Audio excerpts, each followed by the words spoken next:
Mira Chen sat in the back row of the orientation hall.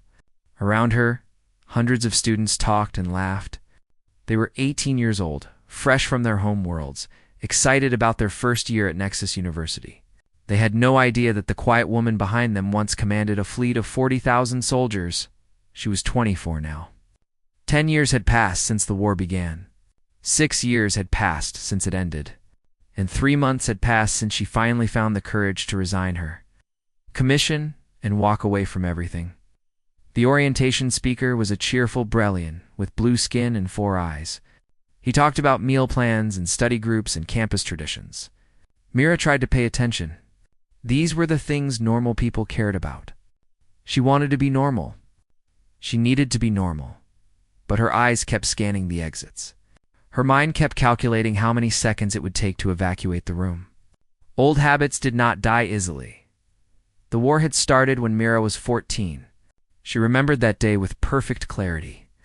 She had been on the starship Defiant Hope, traveling with her mother, who worked as a cook in the ship's kitchen. It was supposed to be a simple cargo run. Nothing dangerous. Nothing special. Then the Vorthi attacked. The Vorthi were a warrior species from the outer systems. They believed that strength was the only law. They saw the alliance of peaceful worlds as weak. They wanted to conquer. They wanted to rule. The first blast killed the captain. The second killed the first officer. Within minutes, every senior officer on the ship was dead. The crew panicked. Some ran, some hid. Some simply froze in place, waiting for death. Mira did not freeze. She did not know why. Even now, 10 years later, she could not explain it. Something inside her refused to give up. Something inside her looked at the chaos and saw a problem that needed solving. She was just a child, a cook's daughter. She had no training. She had no authority. But she had a voice, and she used it. "Everyone listen to me," she had shouted. "We are not going to die today. But I need you to focus. I need you to work together. Can you do that?" They could. They did. Mira organized the survivors. She put the engineers on repairs. She put the security team on defense. She found a young pilot who was crying in a corner and talked to him until he could breathe again. Then she asked him to fly them out of the combat zone. They escaped.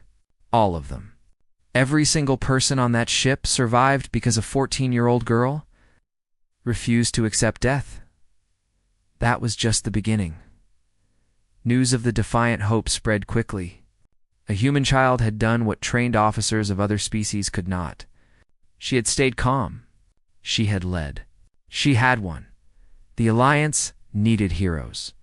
They needed hope. And so they gave Mira Chen a command. It seemed crazy. It was crazy. But the war was desperate, and desperate times created desperate solutions. Mira led a small squad first. Then a company. Then a battalion. By the time she was 16, she commanded an entire fleet. She won battle after battle. Not through cruelty. Not through overwhelming force. She won because she cared about every soldier under her command. Human, Kalari, Brellian, the Shunit, did not matter. Every life was precious to her.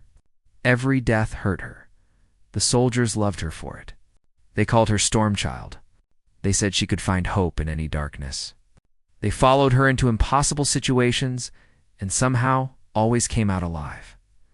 The war ended when Mira was 18. The Vorthi were defeated. Their leader, Admiral Vorath, vanished into the lawless outer regions. Peace returned to the galaxy, and Mira Chen, as the greatest military commander of her generation, realized she had never actually lived. She had never been to school. She had never had friends her own age.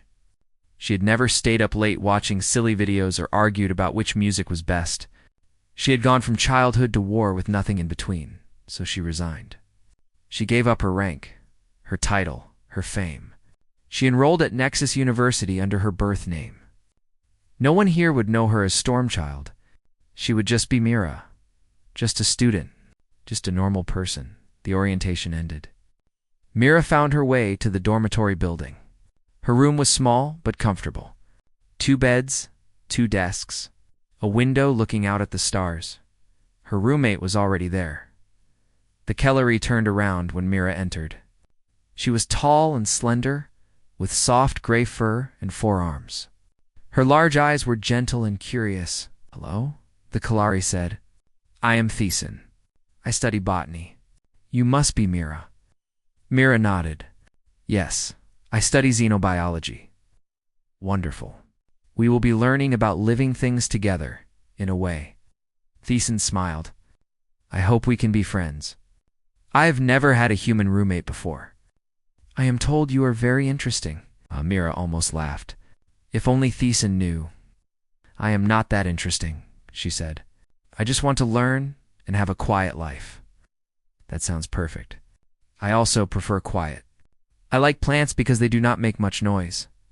Mira smiled. She genuinely smiled. Maybe this would work. Maybe she could actually be normal. The first week was strange but wonderful. Mira went to classes. She took notes. She ate in the dining hall with Thiessen and met other students. No one recognized her. No one asked about the war. She was invisible in the best possible way. She struggled with some things. When a student dropped a tray in the dining hall, Myra's hand went to her hip, reaching for a weapon that was not there. When her professor asked a simple question, she answered with military precision that made everyone stare. When someone invited her to a party, she did not know what to say, but she was trying. Every day, she was trying. On the 8th day, the university hosted a diplomatic visit. Important leaders from several worlds came to tour the campus. Mira avoided the crowds. She had no interest in politics anymore, but as she walked past the administration building, she saw something that made her blood turn cold. A guard stood near the visiting diplomats. On his armor, he wore an insignia. It was a black circle with 3 red lines through it. Mira knew that symbol. She had seen it on enemy ships. She had seen it on weapons that killed her friends. It was the mark of Admiral Vorath. The war had followed her. The peace she wanted was just an illusion.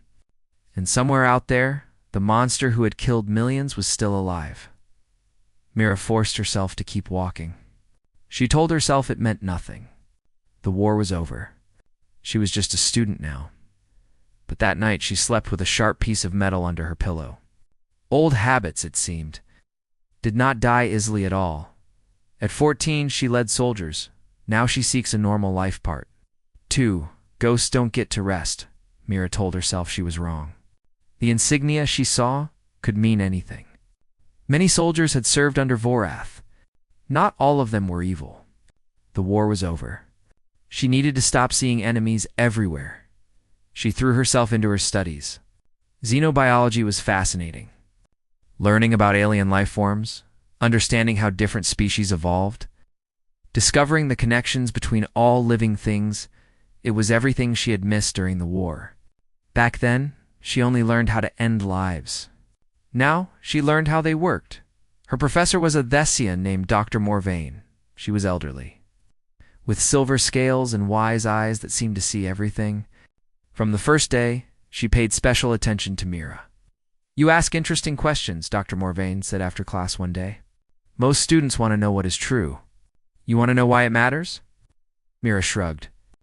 "I spent a long time thinking about survival. Now, I want to think about living." Dr. Morvain studied her for a moment.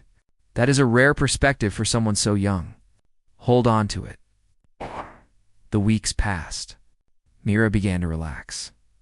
She started to believe that maybe, just maybe, she could have the life she wanted. Thiessen helped more than she knew. The gentle Kalari never pushed. She never asked about Mira's past.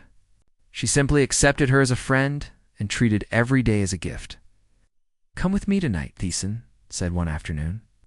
"Some students from our biology classes are meeting for dinner. Games and conversation. It will be fun." Mira hesitated. Social gatherings made her nervous. She never knew what to say. She did not understand jokes the way other people did. Her sense of humor had died somewhere on a battlefield years ago, but Thiessen was looking at her with such hope. And Mira had promised herself she would try. "Okay," she said. "I will come." The gathering was small. 8 students sat around a table in a common room, eating snacks and playing a card game Mira did not recognize. There were 3 humans, 2 Kellery, 2 Brellians, and 1 Deshan. They talked about classes. They complained about homework. They argued about which dining hall had better food. It was so wonderfully ordinary that Mira felt tears forming in her eyes. This was what she had missed. This was what she had fought for. Not glory. Not victory. Just people living their lives in peace. A memory came to her then.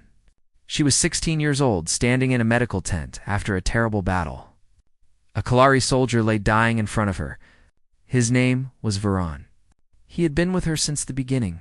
"Commander," he had whispered. "Thank you." "For what?" Mira had asked, holding his hand. "For treating us as equals. My people thought humans looked down on other species. You showed us different." Mira had stayed with him until the end, and she had made a promise. If she survived, she would spend her life building bridges between species. She would prove that cooperation was stronger than conquest. Now, watching humans and aliens laugh together over a card game, she felt that promise coming true. The evening ended late. Mira walked back to her dormitory with Thiessen, feeling lighter than she had in years. Then she saw the shadow. Someone was following them. Mira had noticed the figure 3 times now, always at the edge of her vision, always disappearing when she looked directly. "Go back to the room," Mira told Thiessen quietly. "I forgot something. I will join you soon." Thiessen looked confused but nodded. Once she was gone, Mira turned and walked toward a quiet corridor. She let the shadow follow. Then she spun around. "Show yourself," she said. "I know you are there." The shadow stepped into the light. It was a human woman, about Mira's age. She had dark skin, short hair, and the posture of a soldier. Mira recognized her immediately. "Lieutenant Okonkwo," Mira breathed. Yara Okonkwo had been her aide during the last 2 years of the war. They had fought together, bled together, won together. When Myra resigned, Yara had tried to convince her to stay. "Lo, Commander," Yara said. "It has been a long time. I am not a commander anymore." "Why are you following me?" Yara's expression was serious. "Because you are in danger. I work private security now. I hear things. And what I have heard frightens me." Mira felt the old tension returning to her shoulders. "Tell me." "Admiral Voroth is alive. He has rebuilt his forces in the Outer Reach. The lawless regions where no government can touch him." Yara paused. "He has placed a bounty on your head, Commander. He calls it the Stormchild Hunt. Whoever kills you earns a fortune and a place in his new empire." Mira closed her eyes. She had known. Deep down, from the moment she saw that insignia, she had known. "How did he find me?" she asked. "He has spies everywhere. Your enrollment at this university was supposed to be secret, but secrets do not last." Mira thought about Thiessen.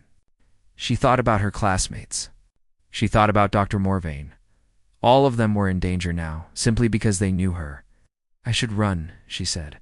"Disappear somewhere he cannot find me. Running will not save you. Voroth is patient. He will hunt you forever." Yara stepped closer. "Fight back, Commander. Gather your allies. End this threat once and for all." Mira shook her head. "I am not a soldier anymore, Yara. I came here to escape the war, not to start another one. The war never ended. You just stopped fighting it." They stared at each other. Finally, Mira spoke. "I will not run, and I will not fight. I will stay here and live my life. Voroth can send his hunters. I will deal with them, if they come. But I will not become what he wants me to be." Yara sighed. "You are the most stubborn person I have ever met. Used to say that was my best quality. It still is." Yara handed her a small device. "This is my contact information. When you change your mind, and you will call me." Mira took the device. Yara disappeared into the shadows as quietly as she had appeared. That night, Mira lay in bed and listened to Thiessen's gentle breathing. Her roommate slept peacefully, unaware of the darkness closing in around them. Myra stared at the ceiling and remembered all the people she had lost. All the friends who died. all the soldiers who trusted her. She had promised herself she would never lead anyone into danger again, but danger had found her anyway. 2 days later, 3 in the morning, an explosion tore through the dormitory building. The blast threw Mira from her bed. Alarms screamed. Students screamed louder. Mira moved without thinking. She grabbed Thiessen and pulled her toward the door. Her mind was already calculating. The explosion was 2 floors down. Structural damage was limited. Evacuation routes were still clear. Someone had sent a message, and they did not care how many innocent people died to deliver it. The war had truly come to find her, and Mira Chen, whether she wanted it or not, would have to answer. At 14, she led soldiers. Now she seeks a normal life. Part 3. You can't unlearn. The corridor was filled with smoke and screaming. Mira moved through it like she had done 1,000 times before. Her body remembered what her mind tried to forget. She found a Brellian student trapped under fallen debris. Without hesitation, she lifted the metal beam and pulled him free. His leg was broken. She splinted it with materials from a damaged desk. "Stay calm," she told him. "Help is coming." "You will be fine." He stared at her with wide eyes. "How do you know what to do?" Mira did not answer. She was already moving to the next victim. For the next 30 minutes, Mira was everywhere. She directed frightened students toward safe exits. She performed first aid on the wounded. She organized the chaos into order. When emergency responders finally arrived, they found that someone had already done half their work. Who is in charge here? The lead medic asked. Everyone pointed at Mira. She wanted to disappear. She wanted to fade into the crowd and pretend she was just another scared student. But 17 people were alive because of her. She could not regret that. The explosion had been small, designed to frighten, not to destroy. A message, just as she had suspected. Vorth wanted her to know he could reach her anywhere, but the message had unintended consequences. By morning, everyone knew. A student had recorded Mira during the emergency. The video spread across the station's network. People saw a young woman moving with military precision, saving lives with calm efficiency. Someone recognized her face and connected it to old war footage, Commander. Stormchild was at Nexus University. Mira sat in her damaged room and watched the news reports. Her secret was gone. Her normal life was over. Thiessen sat beside her. The Kalari had not said much since the explosion. Now she finally spoke. "You are the Stormchild," she said. "The human who won the war." Mira nodded slowly. I was. "I hoped I could be someone else now. Why did you not tell me?" "Because I wanted you to see Mira, not the commander. Not the legend. Just me." Thiessen was quiet for a long moment. Then she reached out with 2 of her 4 hands and took Mira's hands in hers. "I do see you," Thiessen said. "You saved my life last night. You saved my life before that too, when you became my friend. The name does not change who you are." Mira felt tears running down her cheeks. She had not cried since the war ended. Now she could not stop. The university called an emergency meeting. Students gathered in the main auditorium to discuss what to do about their famous and dangerous classmate. Some wanted her gone. "She brings death wherever she goes," a Brellian student argued. "Last night proved it. We are not safe with her here." Others defended her. "She saved 17 lives," a human student countered. "She did not cause the explosion. She stopped it from being worse." The debate went on for hours. Mira sat in the front row and listened to people argue about her fate. It reminded her of war councils, where officers debated strategy while soldiers waited to learn if they would live or die. Finally, Dr. Morvain stood up. The elderly Veshin walked to the front of the auditorium. Everyone fell silent. She was respected by all, and her words carried weight. "I have listened to your arguments," she said. "Some of you fear Commander Chen. Some of you admire her. But I wonder how many of you truly understand what she has done." She turned to face the crowd. This woman was 14 years old when she first saved. Lives 14. She was a child who should have been learning and playing and making mistakes. Instead, she was leading soldiers into battle. She did not choose that burden. It was forced upon her. Dr. Morvain's voice grew stronger. She won a war that threatened every species in this alliance. She saved millions of lives. And what did she ask for in return? Fame? Power? Wealth? No. She asked only for a chance to be a student, a chance to live the life that was stolen from her. She looked directly at Myra. We claim to value sacrifice. We claim to honor those who give everything for others. Was her sacrifice less worthy because she was young? Was it less heroic because she was effective? The auditorium was completely silent. Say she stays, Dr. Morvain concluded. And I say we should be grateful that someone so brave wants to walk among us. The vote was held. Mira was allowed to remain, but she knew the truth. Staying meant putting everyone around her in danger. Vorath would not stop. The bombing was just the beginning. That night, she received a message on her personal device. The sender was unknown, but she recognized the signature embedded in the code. It was Vorath himself. The message was simple. Come to me, Stormchild. Come to the outer reach and face me. If you do not, I will burn Harmony Station and everyone on it. You have 7 days to decide.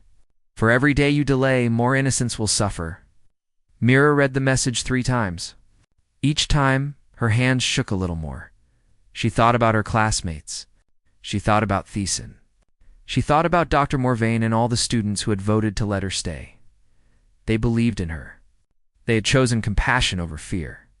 And now they would die because of that choice, unless she gave herself up. Myra stood at her window and looked out at the stars. Somewhere out there, Vorath was waiting. He wanted her dead. He wanted revenge for his defeat. He would destroy everything she cared about to get it. She had 2 options. She could fight, which meant bringing war to a peaceful place. Or she could surrender, which meant giving a monster exactly what he wanted. There was a third option. One that had been forming in her mind since the bombing. She could go alone.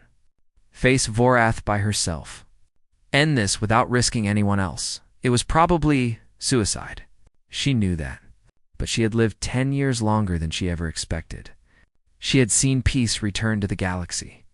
She had experienced friendship and laughter and hope. Maybe that was enough. Maybe her story was supposed to end this way.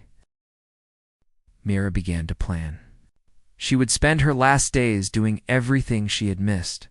She would attend classes and eat meals with friends and pretend everything was normal. Then, on the 7th day, she would leave no goodbyes. No explanations. Just a quiet departure and a final battle. It was a good plan. A soldier's plan. She just hoped her friends would forgive her. At 14, she led soldiers. Now she seeks a normal. Life Part 4. The weight of command. Mira lived her last week like every moment was precious. Because it was.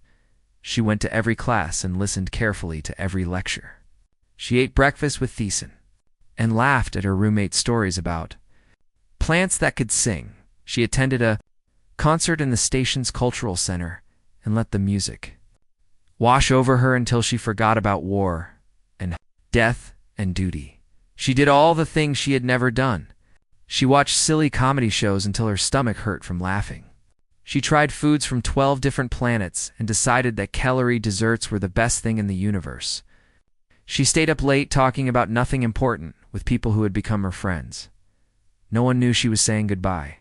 That was the point. On the 5th day, Yara found her. Mira was sitting alone in the university garden when her former lieutenant appeared. Yara's face was hard with anger. I know what you are planning, Yara said. You are going to surrender yourself to Vorath. Ah!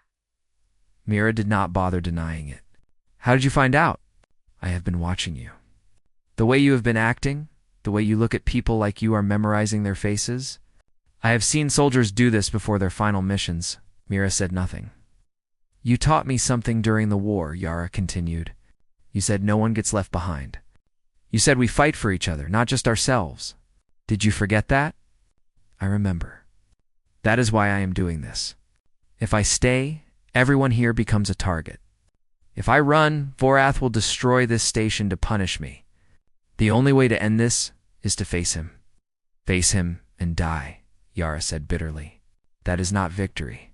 That is giving up. I am tired, Yara. Mira's voice broke slightly. I have been fighting since I was 14.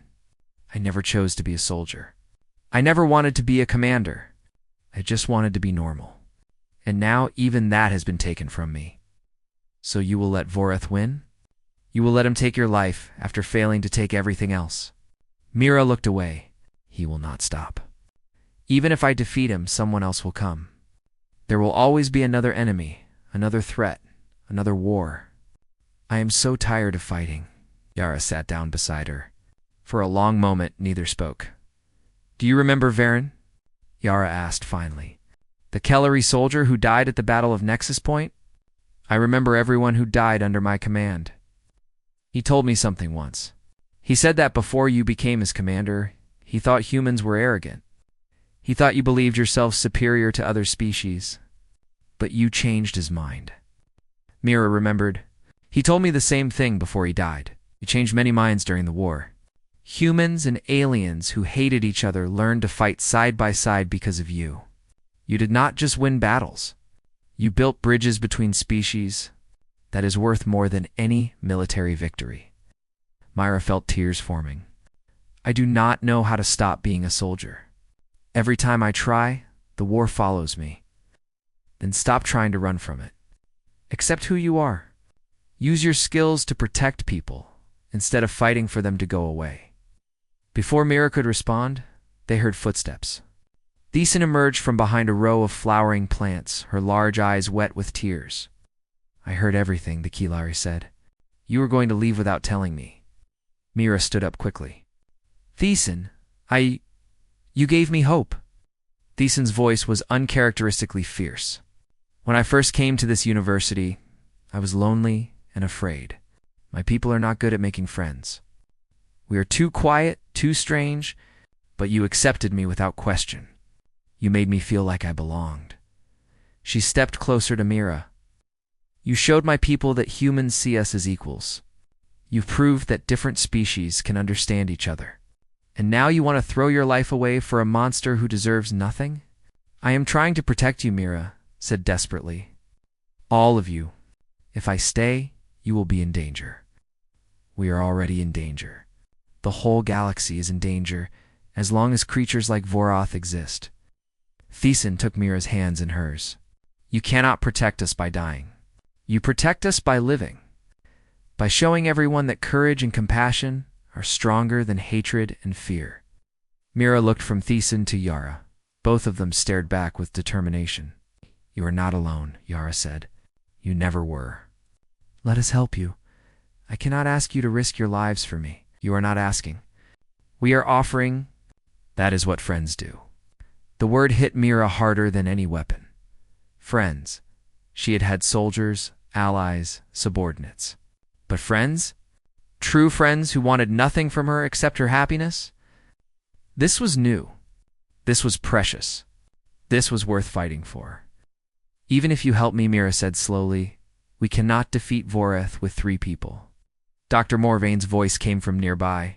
Then it is fortunate you have more than 3. The elderly professor stepped out of the shadows. Behind her came a dozen students. Humans, Kellery, Brellians, the Shens. All of them wore expressions of fierce loyalty. Word is spread, Dr. Morvain said. Many people owe their lives to you, Commander. Some directly. Some because of what you did during the war. They want to help. A Brellian student spoke up. My parents were on a refugee ship that your fleet rescued. I exist because of you, the human student added. My brother served under your command. He said you were the only officer who cared if common soldiers lived or died. Oh. More voices joined in. Everyone had a story. Everyone had a reason. Myra looked at them all and felt something she had not felt in years. Hope. I will not lead you into battle, she said firmly. I promised myself I would never command soldiers again. Then do not command us, Thiessen said simply. Just let us stand beside you. Dr. Morvain smiled. There is also the matter of station security. I may have mentioned your situation to a few old friends. They're quite interested in capturing a war criminal like Vorath. Mira realized she had been thinking like a soldier. Alone against the enemy? Fight or die. But there were other ways. Better ways. Vorith wants me to come alone, she said. He expects me to sacrifice myself. And let us give him something he does not expect, Yara replied. A trap instead of a victim. For the first time in days, Mira felt herself smile. It was a warrior's smile, but also something more. It was the smile of someone who had finally accepted that she did not have to carry every burden alone. All right, she said. Let us make a plan. She sat down with her friends, her allies, her family, and together they began to prepare not for surrender, but for victory. On the 7th day, Mira sent a message to Vorath. I will meet you. But not as your victim. As the girl who beat you once and will beat you again. At 14, she led soldiers. Now she seeks a normal life. Part 5. A normal life. Mira walked toward docking bay 7 with slow, steady steps. She looked like she was alone. She looked like a woman walking to her death. She was neither. Vorath's shuttle had arrived an hour earlier. The Vorthi warlord had demanded a personal meeting. He wanted to see the fear in her eyes before he killed her. He wanted to savor his revenge. He would be disappointed. Mira entered the docking bay. It was a large space, designed for cargo ships and passenger vessels. Today it was empty except for Vorath's shuttle and the guards surrounding it. There were 20 guards in total. All Vorthi. All armed with weapons that could cut through steel. Vorath himself stood in front of his ship. He was tall and broad, with dark scales and yellow eyes that burned with hatred. During the war, he had been a feared commander. His cruelty was legendary. His defeats at Mira's hands had driven him to madness. Stormchild, he said, his voice dripping with contempt. You came. I almost believed you would run like the coward you truly are. Mira stopped 10 meters away from him. I never ran from you, Vorath. I beat you. Again and again. That is why we are here. Not because you want justice. Because you want revenge for your wounded pride. Vorath's eyes narrowed. You speak boldly for someone surrounded by my warriors. Your warriors do not frighten me. Neither do you. Then you are a fool. Vorath raised his hand. His guards lifted their weapons. Any last words, Stormchild? Mira smiled. Just 3. Now it'd be good. The lights went out. In the darkness, everything changed. Station security officers emerged from hidden positions throughout the bay. Yara led a team through a maintenance hatch behind Vorath's shuttle. Dr. Morvain's contacts had sealed all exits, trapping the Vorathi inside. The battle was brief, but fierce. Vorath's guards were skilled, but they were also surprised. They had expected an easy execution. Instead, they found themselves fighting opponents who had planned for every possibility. Mira moved through the chaos with practiced grace. She did not carry a weapon. She did not need one. Her job was not to fight. Her job was to reach Vorath. The Vorthi warlord saw her coming and drew his blade. It was a traditional Vorthi sword, curved and deadly.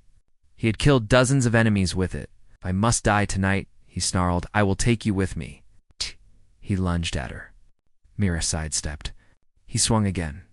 She dodged again. They danced through the battle, predator and prey, although neither was sure which was which. You could have been great, Vorath said between attacks. You had the talent for war, the instinct for victory, yet you waste yourself on peace and friendship. That is not weakness, Mira replied. That is why we win. Pretty words. They will not save you. He pressed harder, forcing Mira backward. She was fast, but he was stronger. Eventually, he would corner her. Eventually, his blade would find her unless she stopped running. Mira planted her feet and waited. Vorath grinned and brought his sword. Down in a killing strike, Mira caught his wrist. It was a move she had practiced thousands of times during the war. Close combat against larger opponents.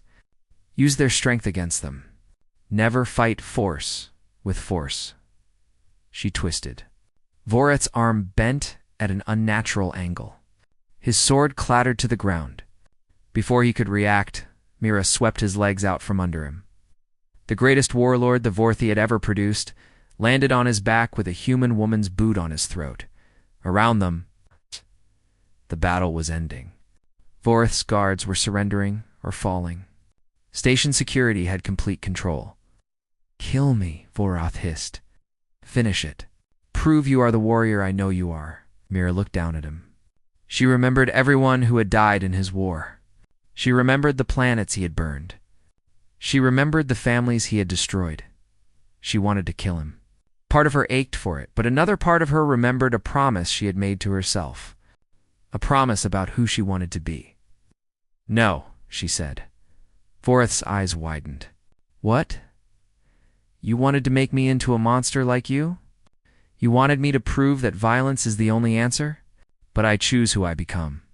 I choose mercy." She stepped back. Security officers rushed forward to restrain Voreth. The warlord screamed and cursed, but his words were meaningless now. He had lost. Not just the battle, but the war for Mira's soul. 3 months later, Mira sat in her xenobiology class and took notes. Life had not returned to normal. She was not sure it ever would. People recognized her on campus. News reporters still asked for interviews. The galaxy still called her Stormchild, but she was learning to live with it. Voreth was in custody, awaiting trial for war crimes. His network had collapsed after his capture. The information Yara had gathered exposed his allies and funding sources. The threat he represented was truly over. Myra still flinched at loud noises. She still checked exits when entering rooms. She still slept with one eye open, but she also laughed at her roommates' jokes. She argued with Dr. Morvain about cellular regeneration. She ate lunch with friends who wanted nothing from her except her company. After class, Thiessen walked beside her across campus. "What do you want to do after graduation?" the Kellery asked. Mira thought about it. "I want to discover new species on peaceful planets. Explore places where no one has ever been. And maybe learn to cook something that is not military ration packs." Thiessen laughed. "That sounds wonderful. Can I come with you?" "I was hoping you would ask." They walked in comfortable silence. The station's artificial sun was setting, painting the sky in shades of orange and gold. Students hurried past on their way to dinner. A group of young aliens played a game on the grass nearby. A small child tugged at her parent's arm and pointed at Mira. She whispered. The parent smiled and shook her head. "No, little one. That is just Mira. She is a student like the others." Mira heard them. She smiled. Just Mira. That was all she had ever wanted to be. She looked up at the stars visible through the station's dome. Somewhere out there were worlds she had never seen. Creatures she had never discovered. Adventures she had never imagined. The war was over. Her duty was done. And finally, after 10 years of fighting, she could start living. Mira Chen. Once the youngest commander in galactic history, walked across campus to award dinner with her best friend. She was nobody special. She was just another student with dreams of the future, and that, more than any medal or title, was the greatest victory of all. She thought about everything she had been through.